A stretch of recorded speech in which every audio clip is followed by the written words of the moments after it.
जय शनिदेव जय शरण भयो। आज का जो हमारा विषय है, शक्ति देना चाहती थी गुप्त धन, लेकिन जल्दबाजी में लालच के कारण धन पड़ गया काला। तो इसके बारे में आज हम चर्चा करने वाले हैं, विश्लेषण करने वाले हैं। आपने अगर चैनल को सब्सक्राइब नहीं किया तो सबसे पहले चैनल को सब्सक्राइब करिए, लाइक करिए, शेयर करिए, फॉलो करिए। देखिए, आप सब लोग जानते हैं कि हमारे खानदान में 5 पीढ़ियों से इंद्रजाल विद्या, नारायणी विद्या, अघोरी विद्या चलती आ रही है। जो हमारे दादा गुरु थे, सबसे बड़े तांत्रिक विद्वान पंडित थे। इसी वजह से जो तंत्र मंत्र का जो बातें हैं, जो सही ज्ञान है, मैं आपको हमेशा देने की कोशिश करता हूँ। जो आज का विषय है कि गुप्त धन तो शक्ति देना चाहती थी, लेकिन जो घर का मालिक था वो बहुत जल्दबाजी में था और उसके गलती के कारण जो धन है वो काला पड़ गया। ठीक है, और उसका फिर करोड़ों का नुकसान हो गया। तो ये हमारे दादा गुरु के समय की बात है, एक कहानी है। तो देखिए, एक गांव था भाइयों, तो राजस्थान में वो गांव था और वहाँ पे उस व्यक्ति के घर में धन था, बहुत बड़ा खजाना था। वो शक्ति उसको संकेत भी देती थी, बंजरंग की शक्ति थी, उसको हमेशा संकेत भी देती थी और शक्ति उसको देना भी चाहती थी। ठीक है, फिर वो व्यक्ति था, उसका एक बड़ा भाई, उसका चचेरा बड़ा भाई था, वो हमारे दादा गुरु का शिष्य था। तो फिर उसने दादा गुरु को बताया, गुरु जी हमारे भाई के घर में ऐसा ऐसा है, तो आप एक बार देख लीजिए क्या है क्या नहीं। तो हमारे दादा गुरु फिर उसके घर में चले गए राजस्थान को देखने के लिए। जब दादा गुरु ने देखा, शक्ति से बात की, तो शक्ति भी उसको देना चाहती थी। हालांकि शक्ति की कोई इच्छा थी, वो शक्ति की इच्छा पूरी करने के लिए जो कुछ मांग रही थी, वो सामग्री लाना बहुत ज़रूरी था। तो फिर दादा गुरु ने उसको बोला, भाई देखो, इसको जो सामग्री चाहिए वो थोड़ी जल्दी मिलने वाली नहीं है। हालांकि वो जो जंगल में सामग्रियाँ मिलती है, तो उसको हो सकता है 6 महीने या फिर 1 साल भी या फिर 2 साल भी उसको लग जाए। लेकिन तुम जल्दबाजी मत करो, जैसे वो सामग्री मिल जाएगी मैं तुम्हारी मदद करूंगा। लेकिन फिर काम होने के बाद में फिर इसका कम से कम 50% हिस्सा तुमको दान धर्म में खर्च करना है। किसी आश्रम को, किसी जो गरीब लोग हैं उनको डोनेट करना है, दान धर्म करना है। फिर बाकी तुम आधा हिस्सा बाल बच्चों में खा सकते हो। तो देखिए, अभी यहाँ तक तो सभी बातें अच्छी चल रही थी, कोई दिक्कत भी नहीं था। दादा गुरु भी उसकी मदद करने को तैयार थे, क्योंकि उसका चचेरा भाई दादा गुरु का शिष्य था। उसने दादा गुरु को भरोसा दिलाया था कि भाई मेरा भाई धोखा नहीं देगा, भाई मैंने नहीं करेगा।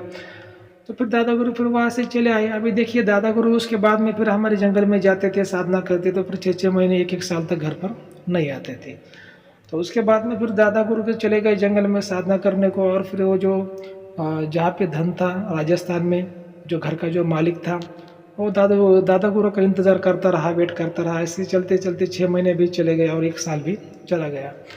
फिर उसको लगा, भाई दादा गुरु कब आते हैं नहीं आते, सामग्री मिलती है नहीं मिलती। तो उसने क्या कर लिया, फिर वहाँ का ही राजस्थान का एक उसने तांत्रिक बुला लिया। तो तांत्रिक बुला लिया तो फिर वो तांत्रिक ने क्या कर दिया, वो ज़मीन को टेस्ट करके शक्ति को देखा। तो तांत्रिक ने देखा कि भाई शक्ति तो देना चाहती है, लेकिन जो कुछ उसकी इच्छा है वो तो घर के मालिक को मांग रही है। अगर हम उसकी इच्छा पूरी नहीं करेंगे तो शक्ति घर के मालिक को नहीं देगी, लेकिन हमें तो देगी, मतलब तांत्रिक को तो शक्ति देगी। लेकिन पर उसकी इच्छा अगर नहीं पूरी की जाए तो फिर घर के मालिक को प्रॉब्लम देगी, उसको मार डालेगी, उसके बाल बच्चों को मार डालेगी। ऐसा तांत्रिक ने पूरी उसकी जानकारी टेस्टिंग में पता कर ली। तो तांत्रिक ने बोला, अरे चलो, इसको तो कुछ नहीं चाहिए, तो ईजी आपने को देने वाली है, आसानी से देने वाली है, ऐसा तांत्रिक ने बोला।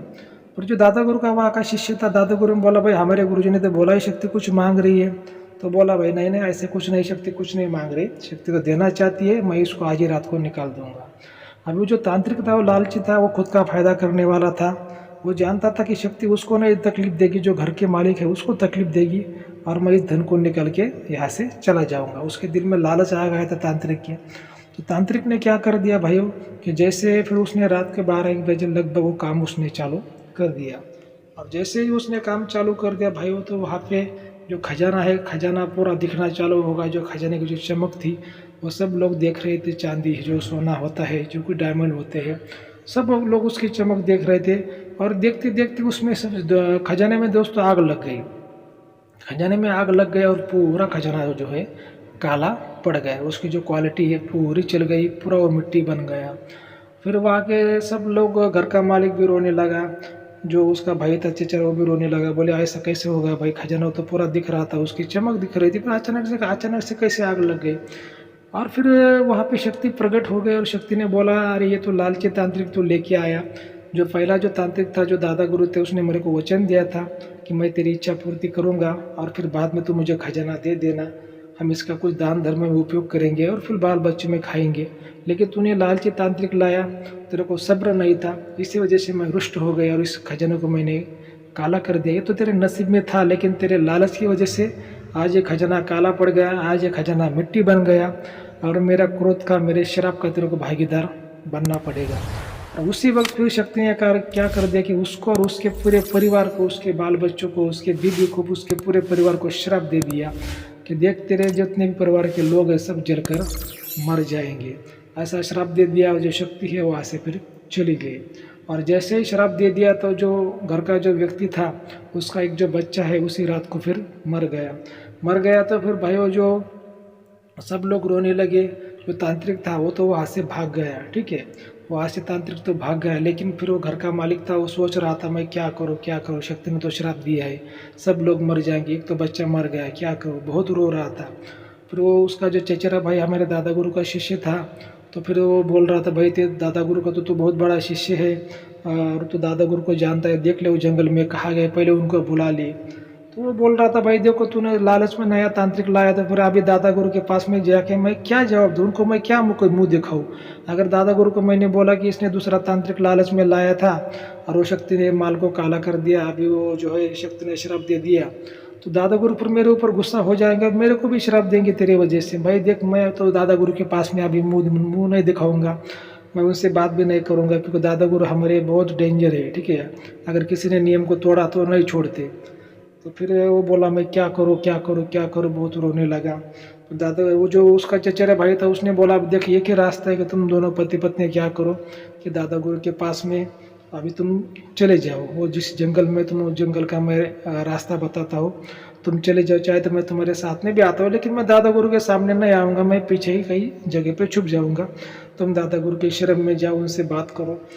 फिर वो पति पत्नी उनका जो कुछ एक दो संतानें बची हुई हो और जो उसका चचेरा भाई, ऐसे 4-5 लोग दादा गुरु के वो जंगल में जहाँ पे बैठे थे वहाँ पर चले आए। तो फिर दादा गुरु वहाँ पे साधना में थे, तो दादा गुरु के चरण में हमारे गिर पड़े और दादा गुरु को पूछने लगे कि गुरुजी ऐसा ऐसा हुआ, बहुत बड़ा संकट आया, हमसे बहुत बड़ी गलती हो गई, हमें क्षमा करो, अभी हमारे बच्चों को बचाओ, ऐसा वैसा बोलने लगे।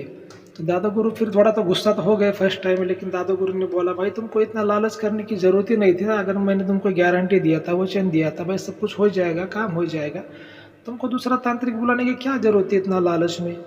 तो फिर वो बोलने लगे गुरुजी अभी जो हो गया, हमें चाहे तो मार डालो लेकिन हमारे बच्चों को बचा लो। तो दादा गुरु ने बोला ठीक है मैं इसमें कुछ उपाय निकालता हूँ, शक्ति का जो श्राप दिया है वो तो विफल तो नहीं जाएगा, फिर भी मैं इसमें रास्ता निकालने की कोशिश करता हूँ। भाई देखिए हमारे दादा गुरु ऐसे भोले थे, उनका दिल जल्दी पिघल जाता था, और ऐसे उनका दिल पिघल जाने की वजह से उनकी जो खानदानी 50 एकड़ ज़मीन थी ऐसे लोगों ने लूट ली, ठीक है, वो बहुत दयालु थे। फिर दादा गुरु ने क्या कर दिया, फिर दादा गुरु ने वो वहाँ पे चले आए, राजस्थान में चले आए, उस व्यक्ति के घर पे शक्ति से बात किया, शक्ति को शांत किया, शक्ति को बोले कि देखो तुम्हारा जो श्राप दिया तुमने बिल्कुल सही दिया, लेकिन क्या है कि इसमें इस खाली एक ही व्यक्ति का दोष है, जो घर का मालिक है, जो पति पत्नी, उनका ही दोष है, बच्चों का इसमें क्या दोष है, बच्चे तो बहुत छोटे, 10 साल के, 11 साल के, 15 साल के, उनको क्या समझे, वो तो नादान है, उनको श्राप देने की कोई ज़रूरत नहीं थी। तुम क्या करो कि बच्चों को छोड़ दो, बच्चों का जो श्राप है तुम वापस ले लो, और जो तुम्हारा जो गुस्से का कारण है, दोनों पति पत्नी है, तुम इनके ऊपर गुस्सा निकाल सकती हो। तो ऐसा दादा गुरु ने उसके बोला, तो दादा गुरु को बोली देखो गुरुजी मैं तो अभी श्राप तो दिया है, वो तो कभी वापस नहीं आ सकता, तो श्राप तो लगेगा, लेकिन मैं इस बच्चे के लिए, आपने बोला बिल्कुल सही बात है, लेकिन श्राप कब कौन सा बच्चा मरने वाला है, कब उसको मैं श्राप दिया है, तो वो शक्ति उसको कब लगने वाली है, मैं आपको आज टाइम बता देती हूँ, उस टाइम पर आप आपकी विद्या का प्रयोग करके इनको आप बचा सकते हो, ऐसा वो शक्ति ने दादा गुरु को कहा। और फिर जब दादा गुरु, वो शक्ति ने जब दादा गुरु को टाइम दिया, जो उसके जो घर के मालिक के जो दो बच्चे थे, उनको जब शक्ति लगने वाली थी, शक्ति का श्राप लगने वाला था अमावस्या के दिन, तो उस दिन दादा गुरु ने क्या किया कि आपने शक्ति का उपयोग करके जो श्राप है, दादा गुरु ने अपने पैर की उंगली जो सबसे लिटिल फिंगर रहती उसके ऊपर ले लिया, और वो श्राप लेने के कारण जो हमारे दादा गुरु की जो लिटिल फिंगर, जो सबके पैर की जो उंगली थी वो कट गई, और जो दोनों भी बच्चे थे वो बच गए। मतलब हमारे दादा गुरु ने अपने खुद के पैर की उंगली की बलि वो 2 बच्चों के लिए दे दी। हालांकि जो पति पत्नी थे उनको दादा गुरु ने नहीं बचाया, क्योंकि दादा गुरु ने बोला कि जिसे जो इन्होंने बुरे कर्म किए हैं, लालच में उनको सजा मिलनी चाहिए, तो जो पत्नी थी उसको प्यारलस हो गया और जो पति था भाई वो फिर बाद में कुछ सालों बाद मर गए। ऐसा उनका हश्र हुआ। देखिए कैसा होता है कि भाई कौन सा भी जो गुरु आपको, अगर अच्छा गुरु आपको मिलता है, आपको सलाह देता है, तो गुरु के नियम को नहीं तोड़ना चाहिए। गुरु की जो सलाह होती है अमृत जैसी होती है, उसको मानना चाहिए। कुछ लोग क्या होते हैं कि लालच में गुरु के भी नियम को तोड़ देते हैं, गुरु की बात को नहीं मानते, उसके बाद में उनका जो हश्र है बहुत बुरा होता है। ऐसी कुछ बातें होती है। देखिए मैं हमेशा आपको कहता हूँ कि अच्छा गुरु करिए। जब आप अच्छा त्रिगुणात्मक, जिसके पास में त्रिगुण का, त्रिविद्या का, त्रिशक्ति का ज्ञान है, ऐसा गुरु हमेशा आपकी मदद करता है। एक अच्छा ईमानदार गुरु करिए। गुरु के बिना जीवन में ना सुख है, ना शांति है, ना धन है, ना पैसा है। ठीक है, गुरु से ही सब कुछ ब्रह्मांड चलता है। जो त्रिदेव है ब्रह्मा विष्णु महेश से भी गुरु को बड़ा माना गया है। इसी वजह से कोई भी इंसान हो, कितना भी पैसे वाला हो, कितना भी पढ़ा लिखा हो, अनाड़ी हो, अनपढ़ हो, कोई भी हो, कैसा भी हो, उसको तो जीवन में पहले गुरु करना चाहिए। ठीक है, तो ऐसी बातें होती है। देखिए अगर जो फिर आज का जो जानकारी, जो वीडियो अगर आपको अच्छा लगा तो हमारे चैनल को सब्सक्राइब करिए, फॉलो करिए, लाइक करिए, शेयर करिए। जय श्री निधु, जय श्री राम, धन्यवाद।